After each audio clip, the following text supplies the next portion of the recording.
What's the difference between a narcissist, a psychopath, and a sociopath? That's what we're talking about today, queenbeing.com. Let's get started. My name's Angie Atkinson, and on this channel, I offer free daily video coaching to help you discover, understand, and overcome narcissistic abuse and toxic relationships. If that sounds good to you, hit that subscribe button and let's get going. A lot of people have been asking me, what's the difference between a sociopath, a psychopath, and a narcissist? It's a complicated answer, but we're going to work through it today. Sociopaths, first of all, psychopaths are people who are born psychopaths. Sociopaths, on the other hand, are turned into sociopaths. Where do narcissists fit into this? We're going to get to that. Let's start with sociopaths, okay? They're different than psychopaths because number one, they are not born sociopaths. They are born normal, and something happens to them in their lives that turns them into a sociopath. Whatever the circumstances were, something happens to them and they become a sociopath. See, when we're born, certain things affect the way our brain function works, the way our neurons work, the way they're developed, the way that we interact with the world in general. Various experiences that we have over our lifetimes lead to our personalities and who we are. So depending on what you go through, it affects the way that your brain's neurons connections grow. So when you're spoken to and you're read to by your parents, then your language neurons are nourished and they grow. If not, they die and you could lose the ability to have language. So that's why sometimes when, they've found like feral children who somehow have managed to survive alone in the woods for many years or whatever, very rarely do they have normal language skills, if any, especially if they were removed from their families prior to gathering language skills. Now, in some cases, sociopaths can actually be sort of cured or reversed with really serious intervention and intention on their own parts in their adult lives. If you raise your children in such a way that you raise them with constant pain, abuse, neglect, you could create a sociopath, and that may be where sociopaths are created, is in childhood, and that's generally the case because of course the way that their brain function works is affected directly by the way that their experiences unfold in their lifetime. Now let's talk about psychopaths. Psychopaths are born. So when raised the right way, when you give them the right kind of motivation, certainly they can change some of the interactions that they would have with the world, but it doesn't cure them. They can't be cured. That's one difference between a psychopath and a sociopath. Then again, it doesn't change who they really are. So while they will often be well integrated into society, and you may even know and love a psychopath, they are actually quite the opposite. For the most part, psychopaths are incredibly charming. People want to be around psychopaths. People will just sort of flock to them like bees to honey. But the thing is, a psychopath doesn't need anybody. They don't need people to function, unlike a narcissist. So there's one difference. So while a narcissist needs you to give them the good supply to feed the ego, a psychopath does not. A psychopath has no need for your approval. You could put a narcissist in therapy, and if the narcissist meant to get better, intended to get better, the narcissist could potentially produce results. As I've said repeatedly, I've never seen it, and I've never heard of anyone who's seen it, at least not in a way that it would be a long-lasting thing. But what it comes down to is a narcissist is just sort of a shell of a person. They have nothing of their own. They have no real self. Does that make sense? And the truth is, they would love to become the magical idea of the person that they believe that they are. So sociopaths are manipulative and emotionally unstable. So in order to reach a sociopath, you have to really dig deep with them if you're the therapist working with them. The therapist will have to teach basic empathy skills, basic things like this. Whether or not they'll actually do the work is the whole other side of that coin. Narcissists, as you know, generally won't. Sociopaths, as you may suspect, also generally aren't interested in changing unless they're forced to because of legal issues. So when it comes to psychopaths, they're going to be a lot less likely to think that there's anything wrong with them at all. They know, this is the thing about psychopaths, they're aware that other people think something's wrong with them, but they don't really care. They only change their behavior in order to facilitate their goals or desires in society, just to get along, unless they are on the other end of that spectrum. Some psychopaths would never kill anybody. They just don't have a need for people or emotions. It's almost like they're machines, but it's something with the way their brain is wired. Every now and then you'll see a mask slip and you'll see the true psychopath. I don't know if you ever watched Breaking Bad, but I was really into that show. And the reason I'm thinking of this character right now is because of the new spin-off, Better Call Saul. The character Gus Fring is an excellent example of a psychopath because you see he's totally polite. Everybody loves him. Who doesn't know about his secret drug stuff? He's actually very kind to his employees at the chicken place he works at, and you never see him sweat. Even that if you watch the original show, when the guy dies at the end, he kind of walks out, straightens his tie, and falls over dead. So it's interesting the way that plays out. So you aren't often going to see that with a psychopath. You're not going to see the mask slip. If you do see it slip, it's generally because they've become comfortable with you, or they have just become a little sloppy, lazy in their manipulation and interactions, or they don't mean for you to be able to see it. And this is the thing about empaths, is that we see it and they don't like that. So be aware of that. That could be, if you are with a psychopath, that could be part of the reason that all of this works in that fashion. So they're not going to tell you there's anything psychopathic about them. They're not going to tell you about their strange, crazy thoughts, etc. But you will not know, because they're very adept at not showing you who they are. They're very adept at wearing that false mask, the false self, just like a narcissist. They're very convincing. So again, psychopaths are born psychopaths, generally because of chemical imbalances that occurred outside of everyone's control, having to do with genetics. And some people suggest it has to do with the mother and her self-care during the pregnancy, but that is iffy. They're more organized than your average sociopath, and generally they don't have as many bursts of rage. Occasionally they'll pop one off, but it's rare, because I think their emotions are so below the surface that they aren't affected in the same way as normal people, if they have emotions at all. When it comes to sociopathic people, their issues have developed over time. So before puberty, most of these people are dealing with a bad upbringing or some very traumatic or tragic event in their life that changes their wiring.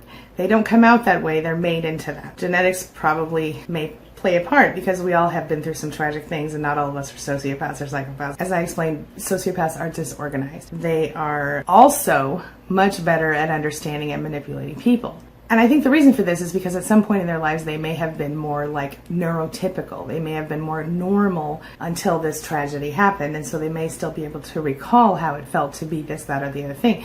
So a sociopath could still appear to be an empath. How about that? That's scary stuff, huh? Sociopaths, they get the rules of society, and generally, while they may appear to follow them, mostly they don't. They disregard the rules of society. Narcissists, then, are people who have a more of a sense of, you know what, I'm so freaking amazing that I can only associate with special and awesome people. Or they're people who have lots of issues, deep-rooted insecurities. They have all of these different issues that have built up over time, and they will use those against you, because they'll use them to excuse themselves for their bad behaviors. So what it all comes down to is the narcissist may appear to use empathy by choice, like a sociopath can. Sociopaths often have also a comorbid condition of OCD. They're also really competitive, but unlike sociopaths and psychopaths, narcissists will take it too far. They will go further than they need to go without concern for what other people think, and I think sometimes that's partially related to intelligence levels, but I think it's also the inflated self-confidence,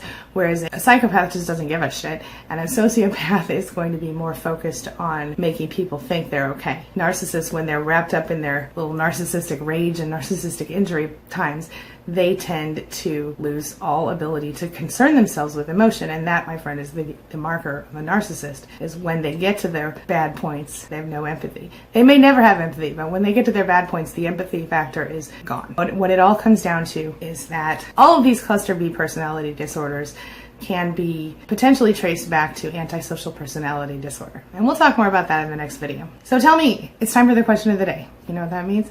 Question of the day. Were you aware of these differences? And if you weren't, did I teach you anything new today? And what would you add to this list? Share your thoughts and your ideas in the comments below, and let's talk about it. If you have experiences with, I know some of you have experiences with narcissists, would love to hear that. If you have experiences with psychopaths or sociopaths, I would love to hear about that as well, because I find this stuff fascinating and it helps me help other people. And who knows, maybe you'll save someone's life today by leaving a comment. Give it a shot. All right, I'm wrapping up. Oh, I forgot to mention to you, I have a new service. It's a texting service. It's free. So if you want to be notified whenever I go live, I will text you. You can also get this information by subscribing to me on YouTube and hitting the bell notification symbol. But if you want an extra backup, because I know some people have been upset that they missed my live feeds, you can text AngieLive, that's ANGIELIVE, no spaces, to 33222. All right, that's 33222. I'll put it right here on the screen for you. All right, thanks so much for being here. Thanks for being a part of my day and a part of my life. And hey, thanks for letting me be a part of yours. It really does mean a lot to me. I'll see you soon. It's my mission to teach others what I know to be true. You really can create the life you want. Take care of your body, take care of your soul, nurture the real you, and introduce him or her to the world. Be comfortable in your own skin and in your place in this world. Take your spot, take it now, and the universe will take its cue from you. You feel me? If so, subscribe to my channel. Let's get it done together.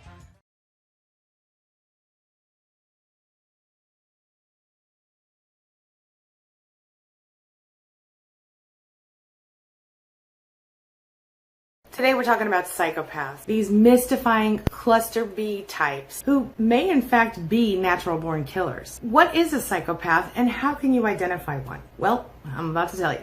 That's what we're talking about today, queenbeing.com. Let's get started.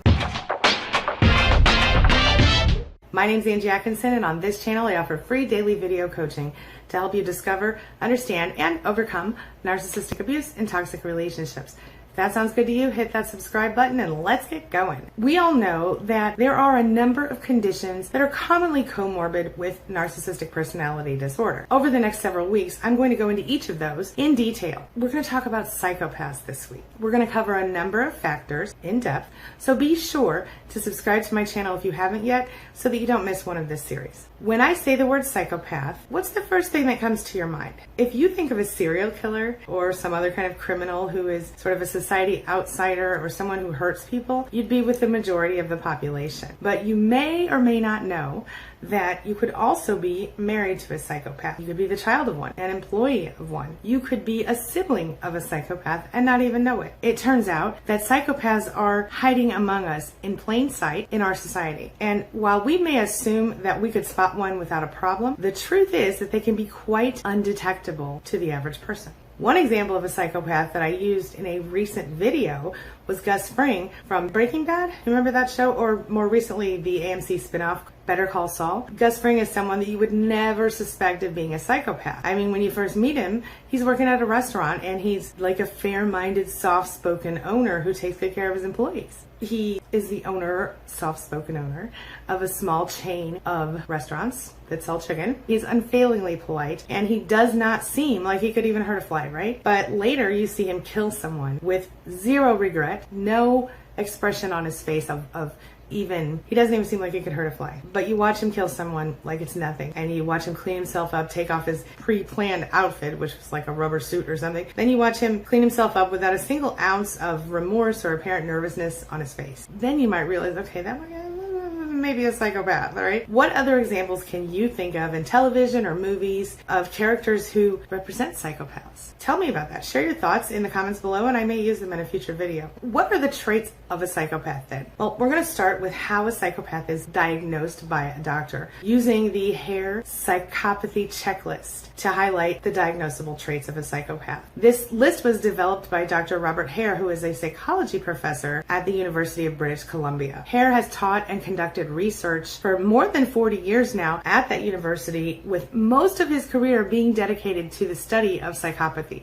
So he knows what he's talking about. So there are 20 items on the checklist, and some of those include things you might have heard with narcissists before, like superficial charm, a grandiose notion of self-worth, the need for stimulation and impulsiveness. That's sometimes a narcissistic trait. Pathological lying, also a narcissistic trait. The ability to manipulate other people. The lack of remorse. The lack of empathy. All sounds like a narcissist, so well, we're going to get to that, okay? In order to determine someone is psychopathic, doctors will assign a score to each of the 20 items on the list. That score is between 0 and 2 points depending on whether the person matches the trait or not. This gives the highest level psychopaths a score of 40, so the most you can score on this test is 40. To give you a little bit of perspective, in the United States, you have to score 30 or above to be considered a psychopath, but in the UK, you can be diagnosed as a psychopath with a score of 25 or above. So I guess the United States is a little more tolerant of crazy. Interestingly enough, many researchers say that psychopaths seem to have a significant amount of charisma, and that they tend to kind of really draw people toward them, or at the very least to intrigue people and make them want to know more about them. So this is probably at least partially due to the fact that they have this ability to charm people and manipulate them. Another reason is that psychopaths are often acting and mimicking normal reactions of the people around them. Studies of psychopaths have found that they also do a lot of mirroring and straight up lying to make people like them more. For empaths and other people who are tuned in, there are signs that can be recognized when it comes to to narcissists and also when it comes to psychopaths. They can exhibit fake emotional responses. And we as empaths or people who are tuned in may notice them kind of slip up a little bit here and there. We might notice that they might have a strange tone sometimes, or that their body language is inconsistent with what they're saying. That's part of the reason I do those body language videos, y'all. I think that this is directly related to the fact that while psychopaths can mimic normal emotions and normal reactions, they can't actually quite understand those emotions and reactions. So sometimes you can kind of tell that they're sort of play acting the responses. When it comes to psychopaths and their genuine emotions, you can expect them to be at the very best shallow and usually brief, short-lived. They kind of explode and move on. They definitely have an ulterior motive if they allow you to see their emotions. One of the things that psychopaths will do is they will work on making you like them and trust them. And my gosh, they're good at it. They will charm you by telling you little insignificant secrets about themselves, which are often lies. And they'll offer to help you out with stuff, favors around the house, or loaning them money, for example, or whatever, in order to gain your trust. Later, they use these favors against you. They will either make you do favors in return that you don't want to do or can't afford to do or shouldn't do, or in some cases, they may use those favors to help to get you to manipulate someone else on their behalf or to do something they need done that they don't want to do. There's one of the qualities of a psychopath highlighted. They tend to have a shockingly sharp way and ability to manipulate. They often take pleasure in making those manipulations happen. Like narcissists, they often have that air of superiority about them. But unlike narcissists, it's really hard sometimes to see through it since they don't really require any sort of validation outside of their own selves. So the issue there is, of course, a narcissist, they need supply. A psychopath doesn't need supply. Also, like narcissists, they lack remorse, they lack empathy. But unlike narcissists, psychopaths only, and let me just stop here. Narcissists are not always psychopaths, but psychopaths are always narcissists. So keep that in mind. When I'm saying narcissist in this video, I mean people who are only narcissistic NPD, narcissistic personality disorder, but who do not have a comorbid diagnosis of psychopathy. Like narcissists then, psychopaths lack remorse and they lack empathy, but unlike a plain old narcissist, a psychopath only feels emotion on a shallow level. Narcissists are totally not empathetic, but they feel their own emotions quite deeply. Like many psychological conditions, there can be a spectrum of psychopathy. On the most extreme end, the psychopaths could care less if you live or die. And it's right there that you find the most violent of the criminal psychopaths, including those who torture and murder people. Now it's time. I'm going to give you the full rundown of the 20 criteria that they use to diagnose psychopaths. Glibness and superficial charm, grandiose sense of self-worth, pathological lying, cunning and manipulative, lack of remorse, emotional shallowness, callousness, lack of empathy, unwillingness to accept responsibility for actions, a tendency for boredom, a parasitic lifestyle, a lack of realistic long-term goals, impulsivity, irresponsibility, a lack of behavioral control, behavioral problems in early life, juvenile delinquency, criminal versatility, a history of revocation of conditional release, broken parole, multiple marriages, and promiscuous sexual behavior. That's all I've got for you today, but one last point I want to make for you to prepare you for the next video in this series. Psychopaths are born, not made, and while their environment could certainly have an effect on their level of violent behaviors, their chemistry could be more powerful than their environmental influences. Next time we're going to discuss how one becomes a psychopath in more detail. This brings me to the question of the day. Question of the day. Do you think that you know someone who's a psychopath? What made them stand out for you? How could you tell? And don't forget, the other question that I asked in this video was, who do you think represents a psychopath in the media today? Share your thoughts in the comments below and tell me what you think. I want to have a discussion about this. I find it fascinating. That's all I've got for you. Like I said, I'm on my way out of here. I'll see you later for another video. Have a wonderful day, everybody. Thanks so much for being a part of my day and a part of my life. And hey, thanks for letting me be a part of yours. It really does mean a lot to me. I'll see you soon. It's my mission to teach others what I know to be true. You really can create the life you want. Take care of your body, take care of your soul, nurture the real you, and introduce him or her to the world. Be comfortable in your own skin and in your place in this world. Take your spot, take it now, and the universe will take its cue from you. You feel me? If so, subscribe to my channel. Let's get it done together. Psychopaths. Are they born or are they made? And how does all that happen? Does the environment matter when you're dealing with a psychopath? That's what we're talking about today at queenbeing.com. Let's get started. My name is Angie Atkinson, and on this channel, I offer free daily video coaching to help you discover, understand, and overcome narcissistic abuse in toxic relationships. I like to call it toxic relationship rehab. If that sounds good to you, hit that subscribe button and let's get going. So just a quick note before I get started here. In order to save us all a little time and to make this go a little more smoothly as I'm teaching you about it, I'm not going to mention the individual studies that I'm discussing during the broadcast, but you can check those out in the description below if you're interested. Just Google them if you want to check them out for yourself. Anywho, psychopaths, or people diagnosed with psychopathy, are genetically predisposed to the condition, or maybe, according to a number of studies, and some of the biggest include those done by Robert Hare, that guy that we talked about yesterday, who created the diagnosis standards for psychopathy. A number of studies have found that there's evidence of a biological basis for psychopathy, including the lack of empathy. How do we know this? Let's start by looking at the studies done on various sets of identical twins, each of whom share an identical set of genes. The twins that were studied were also raised separately, and we see that when one twin has an antisocial behavioral disorder, so does the other in most cases. So when one twin has antisocial behavioral history, so does the other in most cases. This is likely to lead to the idea that there is in fact a genetic predisposition for psychopathy and other ASPDs. But what is it about a person's genes that could make a person turn into a psychopath? And is it just the genes? Well, these twin studies have also shown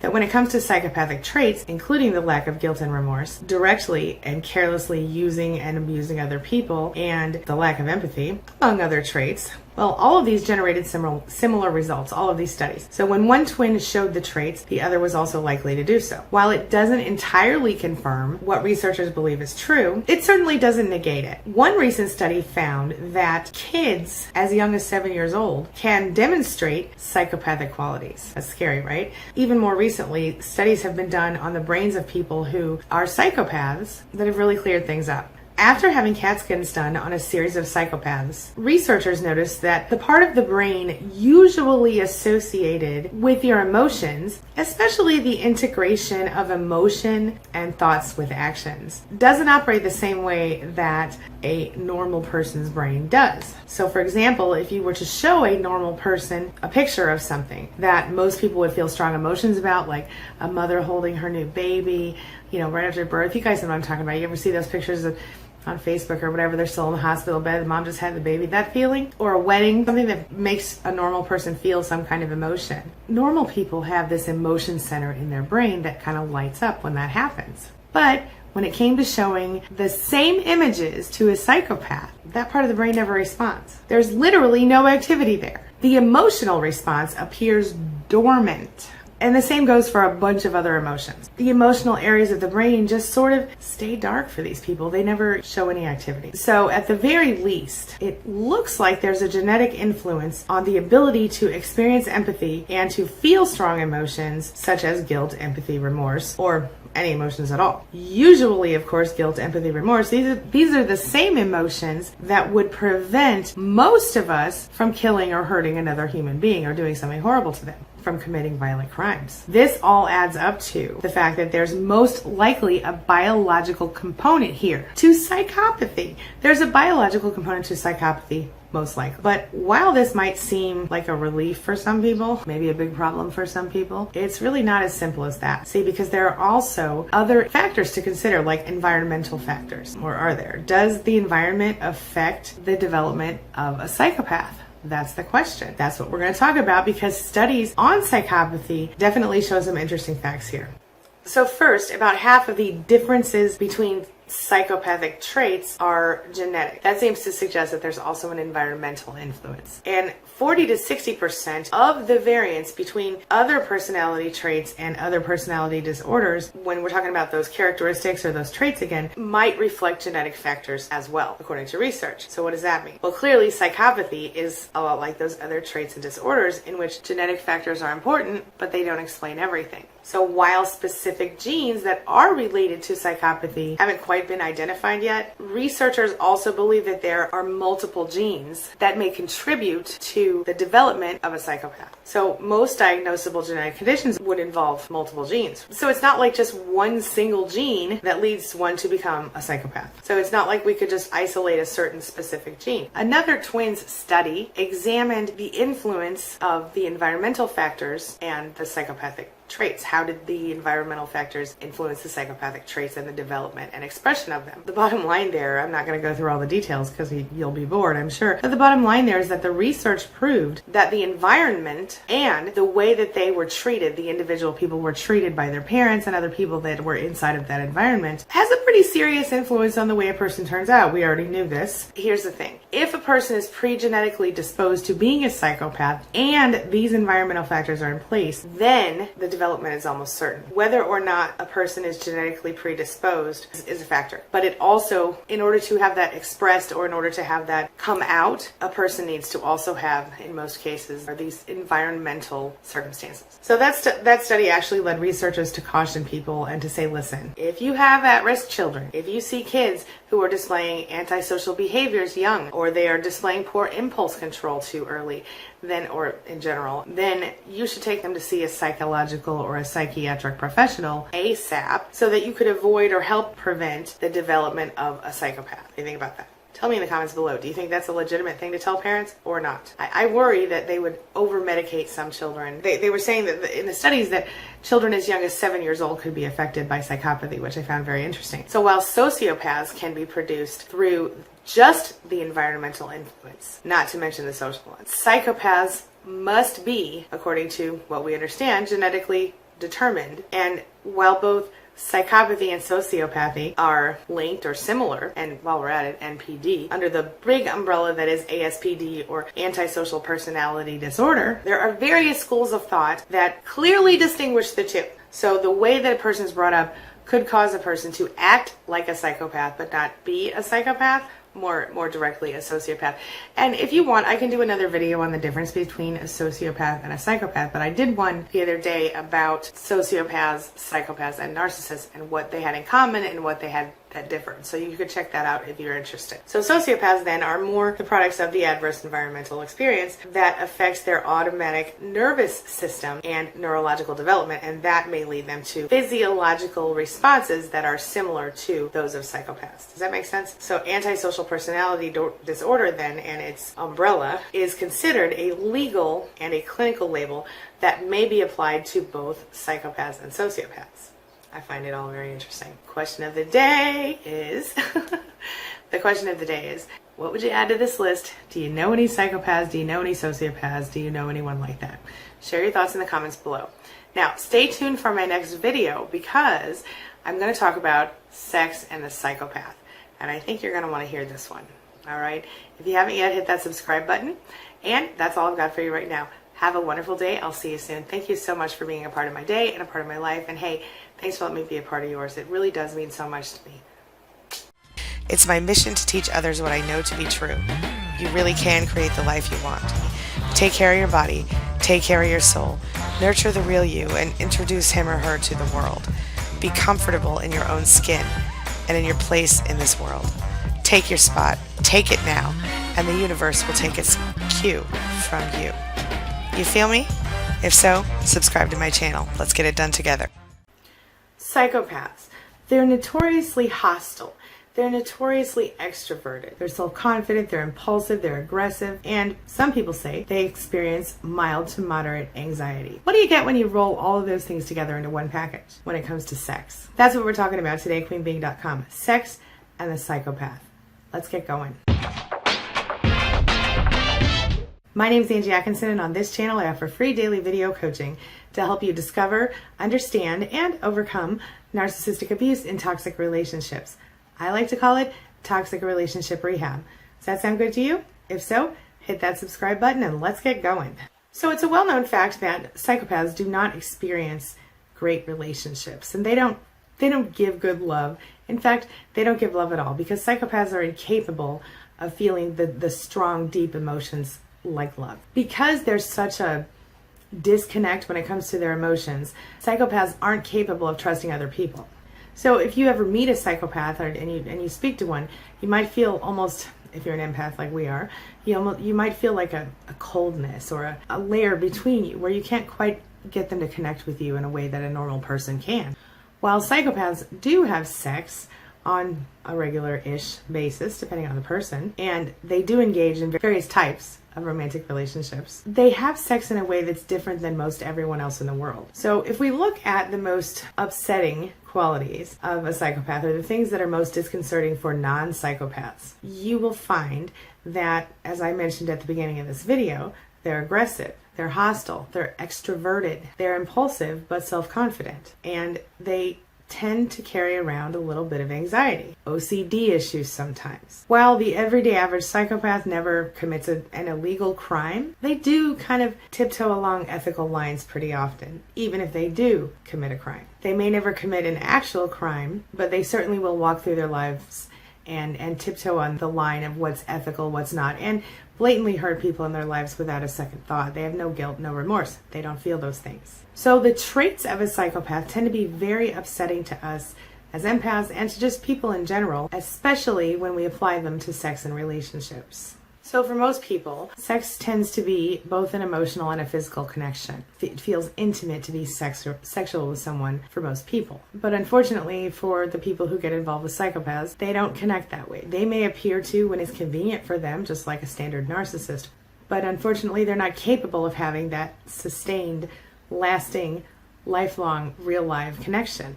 Generally, like a standard narcissist, a psychopath is all about just getting his or her own needs met. And this is always done regardless of what it makes other people feel or how other people are affected. And then because the psychopaths aren't generally connected to another person in a mutual, consensual manner, obviously in romantic relationships or otherwise, there are no healthy sexual relationships when it comes to dealing with a psychopath. While they might be super sexy, they might be super good at seducing you into bed, by nature, psychopaths sort of draw us in because they're so different than other people that we know. And, I'm going to liken this again to that True Blood show on HBO. If you look at the vampires and you look at the fairies, psychopaths, narcissists, they're the vampires. We can't feel them, so we're fascinated by them. Just like the fairies can't hear their thoughts, so they're fascinated by them. Just in the same way, the fairies smell and taste good to the vampires because they have this light. Literally, if the vampire eats the fairy, the vampire can walk in the light where the vampire could not otherwise do that. Just in the same fashion, narcissists and psychopaths, by associating with an empath, can manipulate them and in some ways also stand in the light. You feel me? The thing is, when it comes to a psychopath, the process is more calculated. It's more of a game in the unhealthy sense than it is for your standard person. It's not so much emotional. It's not so much something that comes from the heart or even from the groin. It's something that comes from this place of wanting to win this game. Here's another thing about psychopaths and sex. They are notoriously unfaithful. They are notorious cheaters and they're promiscuous. Whether they're in a relationship or not, they have no concern about who they're sleeping with and how that affects the person they're sleeping with, and they certainly don't care how it affects the person they have at home if there is one. They will often have children with random people. They have no problem coercing someone into sex. They have no problem raping people, forcing sex, men and women. And yes, men can be raped as well. Psychopaths often have a raging sexual desire. Their desire is beyond the level of desire that most people experience, even when we're talking about sex addicts. But at the same time, there's a flip side of that in which some psychopaths who have been reported as saying that they don't care about sex. They'll have sex if it's available to them. They don't go around looking for it. Sex to them is not a thing. It's just a means to an end, or it's a manipulation tactic, or yeah, it's fun sometimes, whatever. They don't have a big issue with it. Psychopaths are very interesting creatures if you don't have to be married to them. So what turns a psychopath on? This one's a little scary. It's power.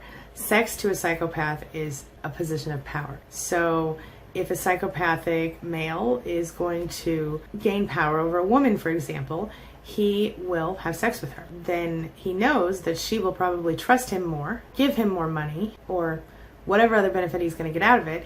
And then, you know what? He's going to get it. He's going to get it good, and she's going to like it. What happens is that if you have sex with a psychopath, you can become very addicted because they, from all reports, are generally kind of exciting in bed. They have this animalistic quality about them that we can't help but enjoy on a base level. It's not a good thing. I mean, maybe it's a good thing during the process of it, but it's not a good thing when it comes down to our own lives being affected by it. But how is it possible that they could be so good in bed if they are good in bed? Well, generally, it's just like everything else. Psychopaths are great actors when it comes to emotion, when it comes to public displays of affection, when it comes to sex in the bedroom, when it comes to acting like they give a crap about somebody. Psychopaths aren't capable of deep emotions, and so they fake it sometimes just to kind of look normal in society. For example, if their grandma died, they might not have a tear to shed, but they may pretend to be super sad and depressed about it in order to appear normal. They practice being normal in some areas that you and I can't even imagine having to pretend to be normal in. For example, when someone we know passes away or someone goes through a tragedy, it's our first instinct to reach out and say, I'm so sorry, is there anything I can do to help? And mean it, right? But a psychopath has to practice saying, I'm so sorry, to sound like they mean it. I'm so sorry. I'm so sorry. I'm so sorry. I'm so sorry. I'm so sorry. You see what I'm saying? Psychopaths have to think about it really hard. They may practice it in the mirror to make sure that they sound normal. They may listen to someone say it on television in different ways and pick one. And by the time they get to it, they'll sound absolutely like they mean it. The same goes for professing love, to telling someone, oh my God, I'm so in love with you. They'll practice it. They'll watch a movie or they'll hear a friend say it to someone, or they'll listen to something on the internet. This is how you enunciate this kind of thing. It's all about mirroring normal people in order to get connected to people for different reasons. So let's say that there is a psychopathic woman and she meets this regular nice guy who happens to have a lot of money. Her goal might be to have sex with him to the point that he trusts her and wants to share some of the money with her. If it is a male psychopath, he may want the same thing. Or he may look for someone who is into rape fantasies, for example. That's another psychopaths tend to enjoy the rape fantasy. They tend to enjoy forced sex. These are just stereotypical things because the fact of the matter is every individual person is different. I'm just talking on a statistical basis here. One important thing I think that's really, I just want to pull it out and show it to you one more time, is that psychopaths frequently are digging into everything.